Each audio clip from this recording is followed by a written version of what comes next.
Hey Realist Gang, I'm back with another video, and in today's video I have another prophetic word for y'all. And today's word is, these demons will be persistent. These narcissists and the people who are coming back into your life are going to be persistent, okay?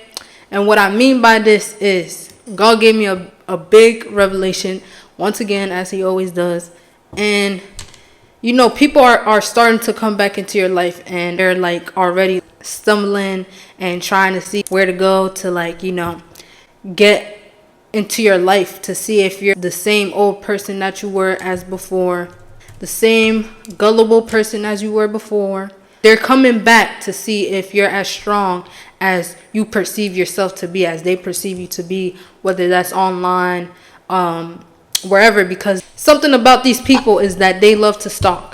They love to obsess, and they love to create scenarios in their head. You better not let them come back into your life, because of the fact that, like I said in my previous video, you have to remember why they're not in your life. Also, he gave me Jesus, another story about Jesus, when Jesus was tempted by the devil, and how persistent the devil was, because the main goal for the counterfeits and these narcissists and the people who are sent by the enemy in your life is to kill, steal, and destroy you. So if they're not doing anything of that nature, their mission is not going to be accomplished. So basically, they want to come back into your life because of the fact that they see you striving and all of that, and because they couldn't break your soul, in a sense, because their mission was to, you know, destroy your emotions, break your heart, or whatever the case may be, whatever the evil and negativity that they were sent in your life for. This is a deep revelation. This is a deep revelation, because God was like reminding me of Jesus and how he was in a wilderness, and how he basically was fasting for 40 days, and the devil tried to tempt him. We're going to go deeper into this word. The devil tried to tempt Jesus. He tried to, like, have control over him, in a sense. And that's what these narcissists are coming back to doing to your life. They're trying to control you. They're trying to gain access, in a sense where they can control you, and they're just trying. You know how Adam and Eve were, like, tricked by that snake? Yeah, that's how he's slithering into your life. That's how they're slithering into your life.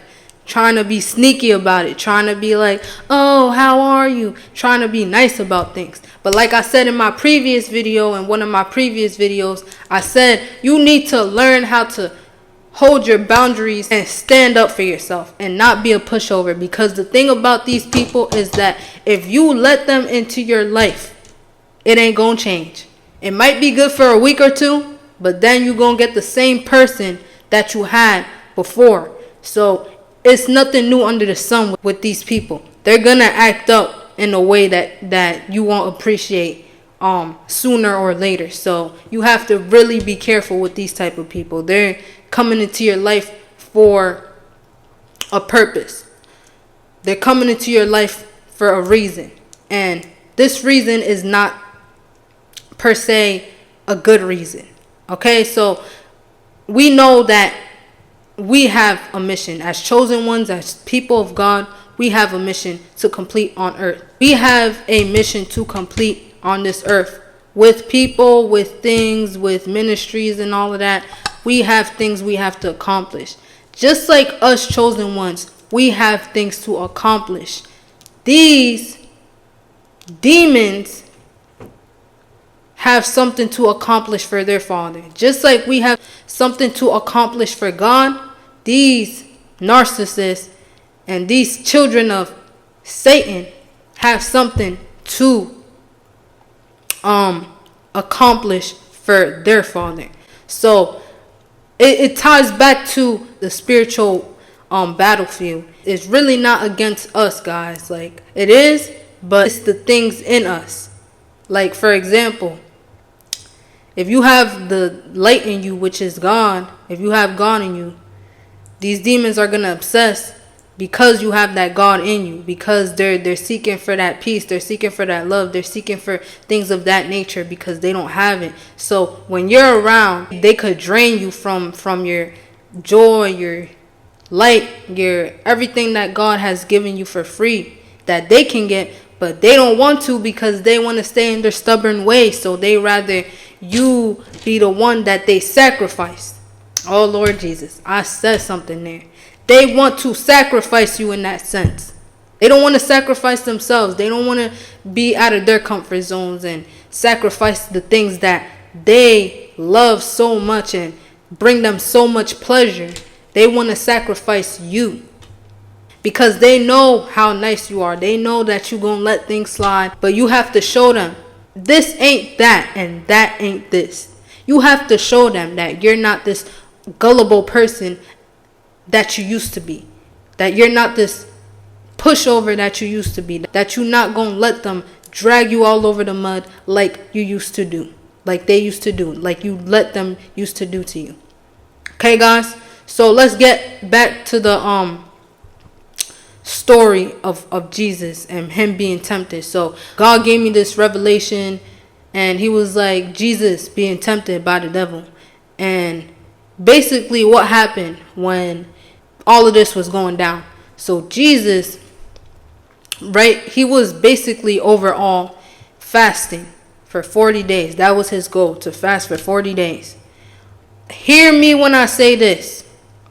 This is what we are going to learn about Satan. Satan is very clever. He tempts you when you're hungry, angry, lonely, tired. Satan tempts when you've just had a wonderful spiritual event in your life.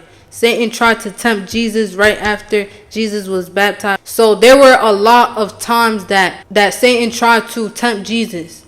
You know, he tried to tempt him after he got baptized. He tried to tempt him when he was fasting.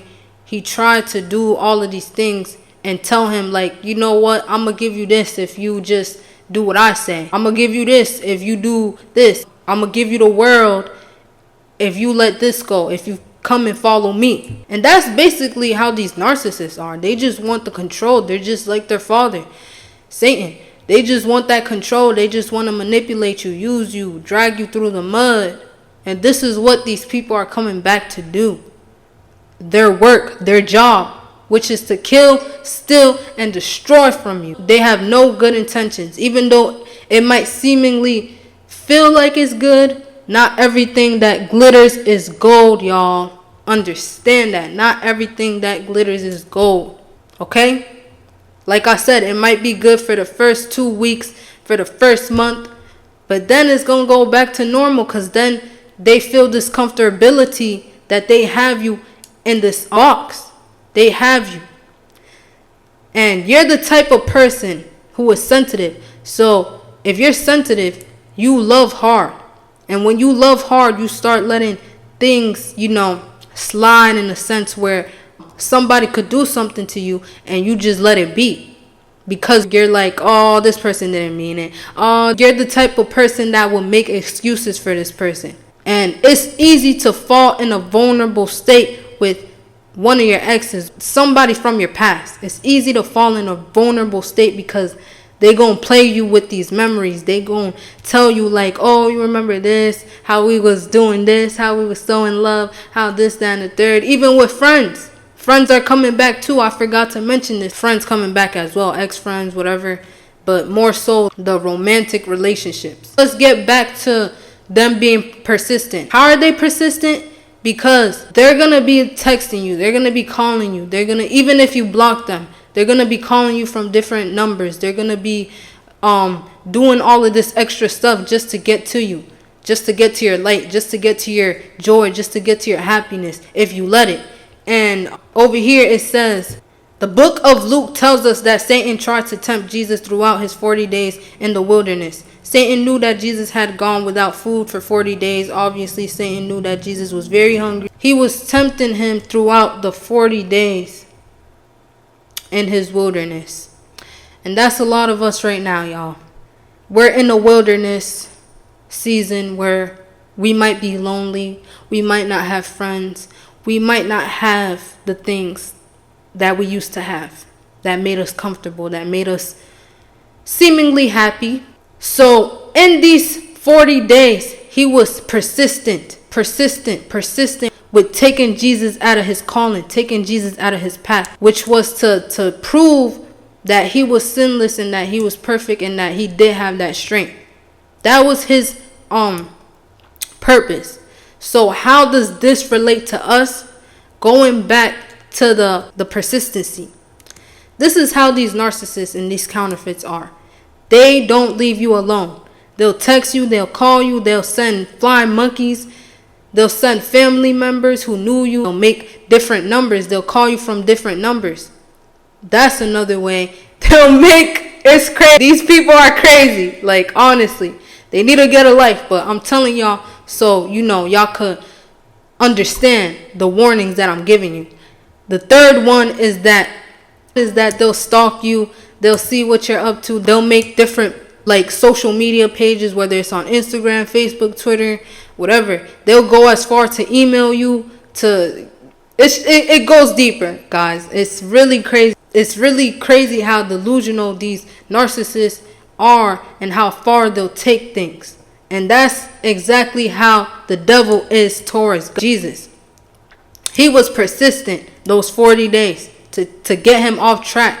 And this is something that these narcissists and these counterfeits are coming into your life to do, to get you off track, because the devil knows if he could get you in that vulnerable state where you're just like, oh, the memories, oh, this, oh, that, just thinking.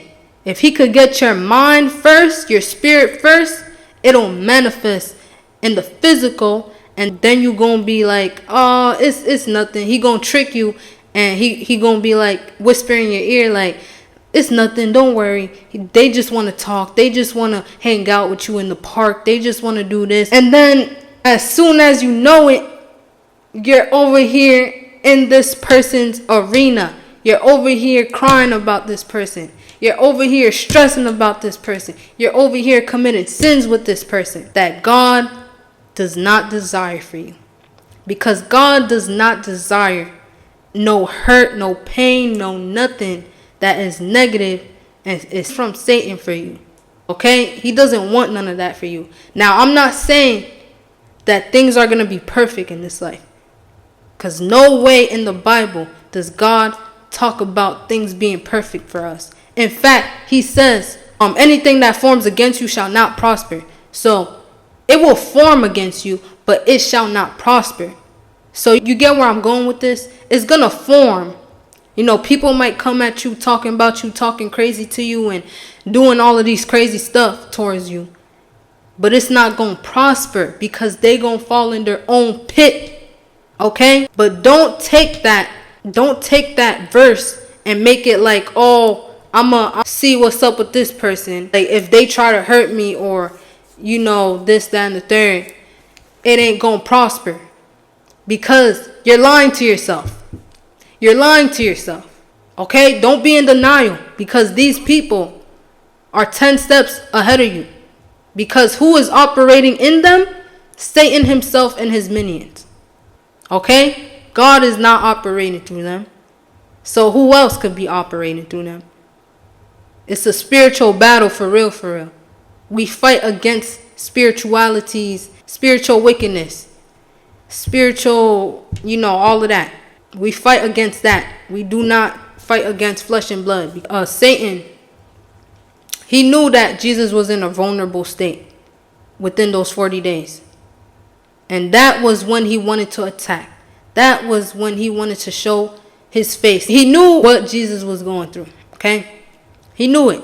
He knew Jesus was in a vulnerable state, in a weak state, because he wasn't eating. This gave Satan the leverage to be like, oh yeah, you know what? I'm gonna give you this if you follow me. I'm gonna give you that if you don't have to be doing this. You don't, And that's how these people are gonna come into your life, like slithering snakes. They gonna be sneaky about it. They gonna be like, oh, you don't need this, you don't need that.